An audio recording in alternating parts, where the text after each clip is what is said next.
नमस्कार। MMR reason की green building series में आपका स्वागत है।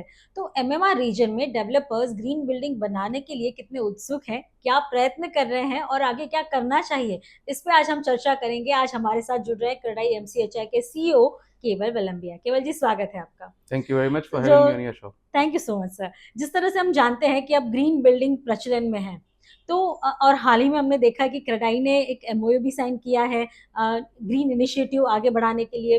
क्या इसमें अब हमें डिटेल दे पाएंगे? जी बिल्कुल. So CREDAI is a association of private sector real estate developers और पूरे इंडिया में 27 स्टेट्स में हमारी शाखाएं हैं और CREDAI MCHI is one of the biggest unit of CREDAI national and yes, you are right that CREDAI has already given a statement to all the developers that we will be kind of transitioning towards the green building practices. So as far as Maharashtra Chamber of Housing Industry is concerned, I am glad to share with you that we are the biggest chapter in CREDAI where we have already committed to plant more than 100,000 trees. We have already committed to give them more than 50,000 green homes in Mumbai metropolitan region. We have also committed to build more than 50,000 square feet of green offices. अब जब मैं ये commitment जब मैं आपको word दे रहा हूँ, that commitment is not just the commitment to give it on paper. We are for example जो ट्री प्लांटेशन है, सो ट्री प्लांटेशन में we are also making sure that we will geo tag the trees so that we will be able to get the development of the tree on time to time basis. Okay. Right, so we are committed to change the landscape of the real estate and also the entire urban arena of India wherein we can make some positive changes. So as of now what we see is real estate is seen as a polluting sector as such, जी. Which is not the case. We are only depending on the materials which we receive for construction, right? Today we are seeing that जब अपना AQI जब लो हो गया था, तब ये देखा गया था कि भाई कंस्ट्रक्शन सेक्टर के ऊपर काफी सारी लिमिटेशंस ला दी गई थी. So we are committed to make sure that this perception changes. We are committed to make sure that we can actually contribute towards the environmental sustainability of our sector and of our society. तो जबकि हम developer की बात कर रहे हैं, एक तो उनको मोटिवेशन चाहिए, दूसरी अवेयरनेस चाहिए। तो खासकर सारे डेवलपर्स में अवेयरनेस बढ़ाने के लिए या मोटिवेट करने के लिए, एजुकेट करने के लिए क्रेडाई एमसीएचआई क्या प्रयत्न कर रही है? जी, Maharashtra chamber of housing industry में आज 1800 से ज़्यादा डेवलपर्स हैं मुंबई मेट्रोपॉलिटन रीजन के, जो हमारे साथ जुड़े हुए हैं. सो ये एक बहुत बड़ा प्लेटफॉर्म हो जाता है पूरे सेक्टर तक पहुंचने के लिए. So we have a multiprong approach towards this. We have already started a dialogue with the government of Maharashtra. In fact, अभी government of Maharashtra is in a process of making the new housing policy. So I am proud to say that CREDAI MCHI के 2 members हैं उसमें, जो वो जो draft जो proposal बनता है नई हाउसिंग पॉलिसी का, उसमें वो हिस्सेदार है as a committee member. We are trying to make lot of changes with our dialogue to the government. For example, Maharashtra में फ्लड लाइन पॉलिसी नहीं है.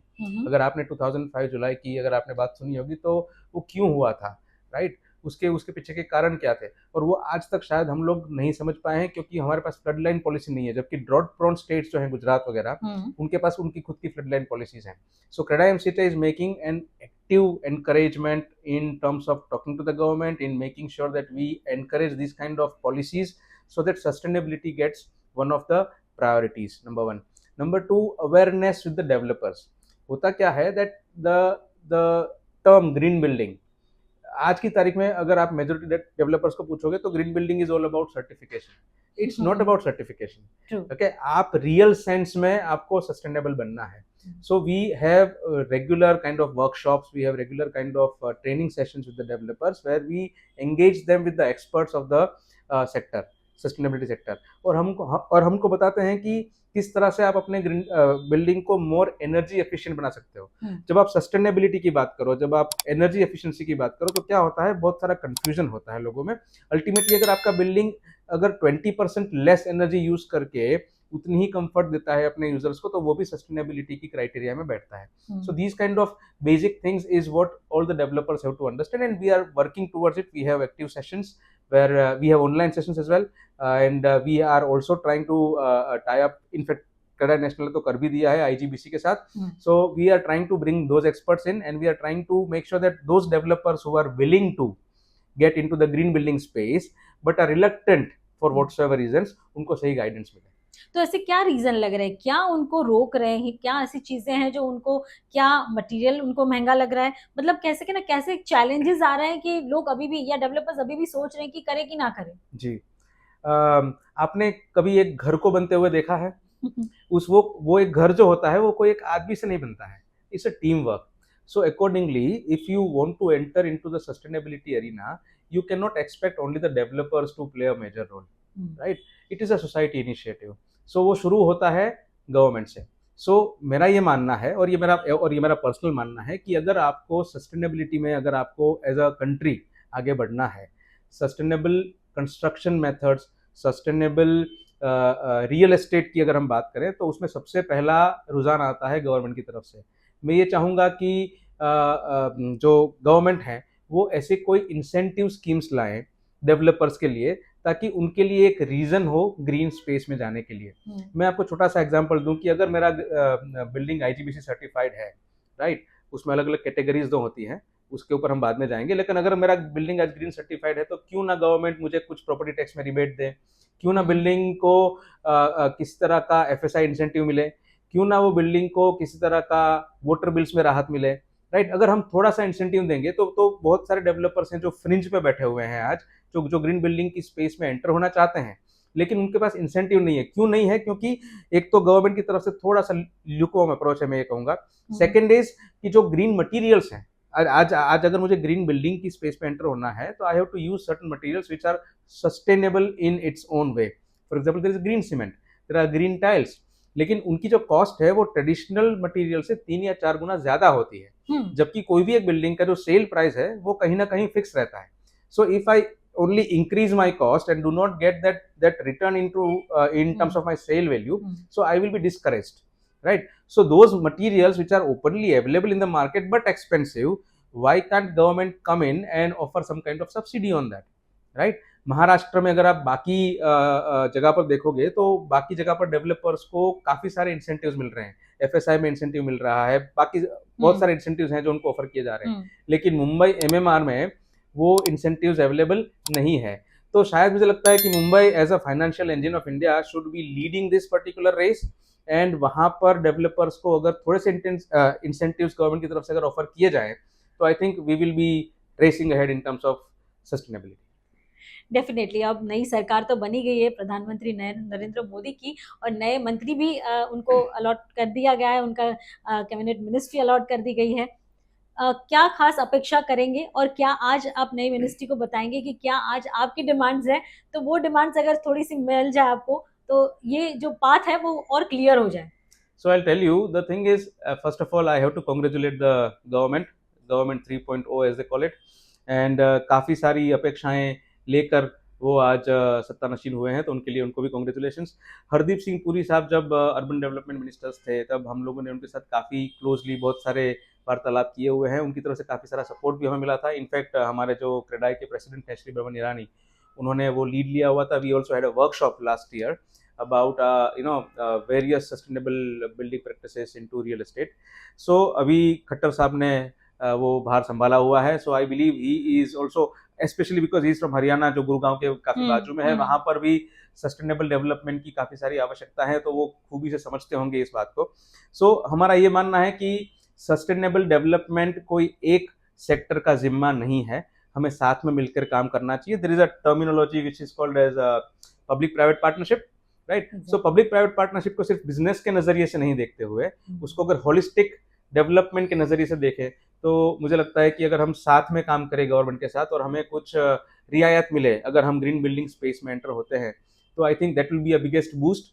Number 2 is that the awareness amongst the local political scenarios. मैं आपको छोटा सा example देता हूँ कि अगर आज जो बिल्डिंग का जो टेरेस होता है उसका 50%, एक बायलॉ जो ये है कि 50% of that space has to be covered with the solar water heating equipments. अभी अगर मैं 30 माले का एक नॉर्मल बिल्डिंग एज्यूम कर लूँ मुंबई में, तो अगर मैं उसका टेरेस एरिया का 50% अगर एरिया मैं सोलर वाटर इक्विपमेंट से अगर उसको इक्विप करता हूँ, तो मैं करीब करीब 5 या 6 ऊपर के जो फ्लोर होते हैं मैं सिर्फ उनको ही गर्म पानी सप्लाई कर पाऊंगा जो इलेक्ट्रिसिटी यूज नहीं करता है लेकिन सोलर एनर्जी यूज करता है। तो हम क्या इतने इनोवेटिव नहीं सोच सकते हैं कि जहां पर हम अगर वर्टिकल सर्फेसिस जो बिल्डिंग्स के हैं, अगर डेवलपर्स वहां पर भी अगर कुछ सोलर एनर्जी के इक्विपमेंट्स फिट करें और ज्यादा फ्लोर्स को अगर वो सोलर एनर्जी का पानी मिले, तो उनकी भी जो कन्वेंशनल एनर्जी जो यूज करते हैं वो कम हो जाएगी। सो अल्टीमेटली बिल्डिंग जो है वो अल्टीमेटली एनर्जी एफिशिएंट होगा। और तो अगर ऐसे कुछ हम स्टेप्स लेते हैं और उसके बारे में कुछ इंसेंटिव्स मिलते हैं, राइट, क्योंकि मैं आपको बताऊं आज की तारीख में रियल एस्टेट एक तो मुंबई में सबसे ज्यादा एक्सपेंसिव है, राइट। हमारे डेवलपर्स जो मुंबई मेट्रोपॉलिटन रीजन में काम करते हैं, स्पेशली मुंबई सिटी में अगर मैं कहूँ तो वो गवर्नमेंट को या अर्बन लोकल बॉडी को 54,225 रुपीज पर स्क्वायर मीटर पैसा पे करते हैं इन terms of various approval charges, NOC charges, premiums या अलग अलग जो उनके कंपार्टमेंट्स हैं। तो अगर उसमें हमें कुछ रेशनलाइजेशन मिले, अल्टीमेटली होता क्या है, वो पैसा मैं जब भरता हूँ ultimately that goes into the sale cost और अल्टीमेटली वो कस्टमर के कमर पे जाता है। So why not we give some kind of incentives by rationalizing those premiums, especially to those buildings who are coming ahead, marching ahead and taking a flag with them in terms of sustainable development। तो अगर ये top down approach है, अगर मैं मतलब आशा करता हूँ कि जो नई गवर्नमेंट है वो right from central to state to urban local bodies तक अगर ये संदेशा पहुंचाए कि हमें ग्रीन बिल्डिंग्स को प्रमोट करना है, हमें ग्रीन मटेरियल्स जो हैं, जो सस्टेनेबल मटेरियल्स हैं, उसमें हमें कुछ सब्सिडीज ऑफर करनी है, तो I think there are plethora of developers, there are plethora of clients. In fact मैं बहुत सारी मल्टीनेशनल कंपनीज को मिलता हूं जो इंडिया में या मुंबई में अपना बेस बनाना चाहती हैं। They are specifically looking for green buildings, right. So वो क्योंकि उनका भी जो ESG गोल होता है, एनवायरमेंटल सस्टेनेबिलिटी के जो गोल्स होते हैं उनके जो होते हैं, उनको फुलफिल करने के लिए वो भी उसी बिल्डिंग में ऑफिस लेना चाहते हैं जहां पर वो बिल्डिंग ग्रीन हो या सस्टेनेबल हो या एनर्जी एफिशिएंट हो। सो मैं गवर्नमेंट से चाहूंगा कि अगर इसको थोड़ा सा पुश करें तो शायद हमें बहुत सारा इसमें प्रोमिनेंस मिल सकता है। डेफिनेटली। और हाल फिलहाल ही आपने देखा होगा पीएम मोदी ने खास एक कह सकते हैं एक ग्रीन डेवलपमेंट पे खास फोकस किया है, उसका मेंशन भी किया है। तो आने वाले सालों में डेफिनेटली सरकार से कुछ ना कुछ तो ग्रीन बिल्डिंग के लिए मिलेगा ही, लेकिन आप क्या कंट्रीब्यूट करेंगे पूरे, अभी तो हम बात कर रहे हैं रेसिडेंशियल की, लेकिन कैसे हम एनवायरनमेंट के या ऐसे कैसे एलिमेंट्स हम बढ़ाएं इंफ्रास्ट्रक्चर में ताकि वो ज्यादा ग्रीन डेवलपमेंट हो सके।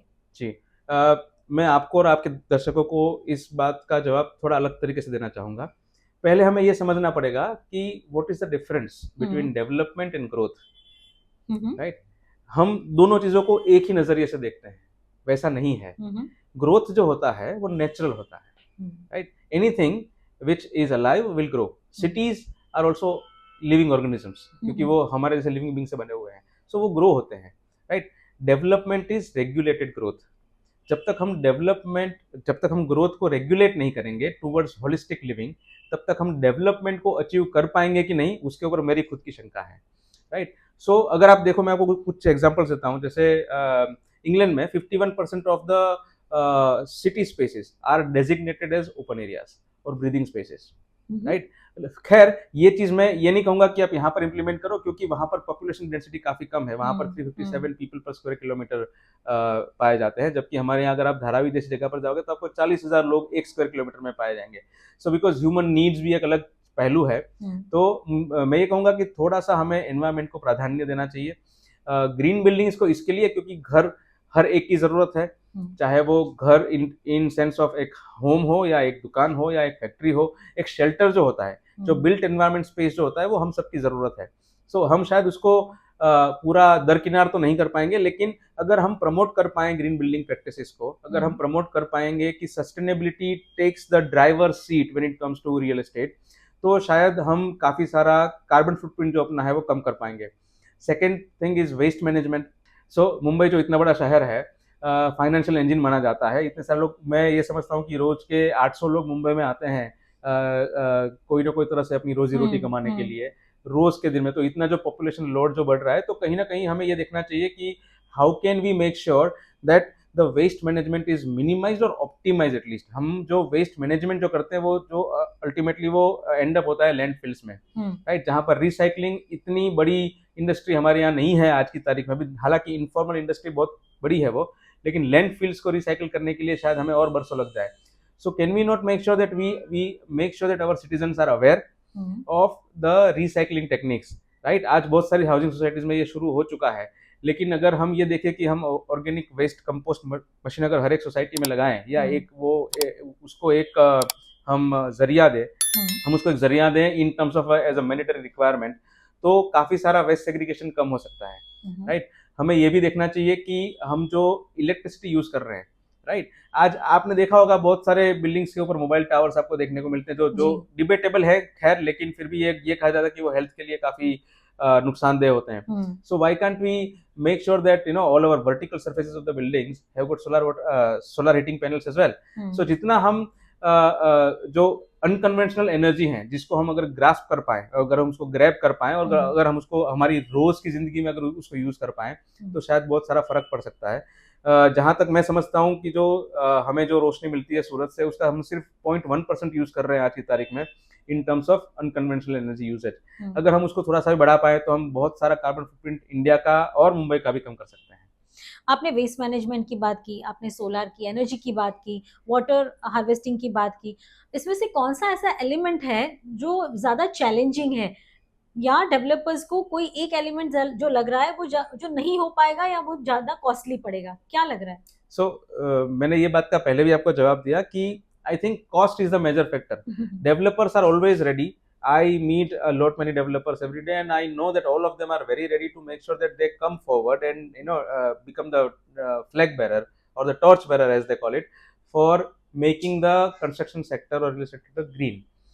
प्रॉब्लम यहाँ पर है कि जो कॉस्ट जो है वो मटेरियल्स का, अगर वो कहीं ना कहीं गवर्नमेंट उसको कंट्रोल कर पाए, या फिर कहीं ना कहीं उसके ऊपर सब्सिडीज दे पाए, rather than offering freebies, if we can offer some subsidies to those materials, so that उसको खरीदने के लिए आसान हो जाएगा. क्योंकि जैसे मैंने आपको बताया, मेरा सेल प्राइस तो फिक्स होता है.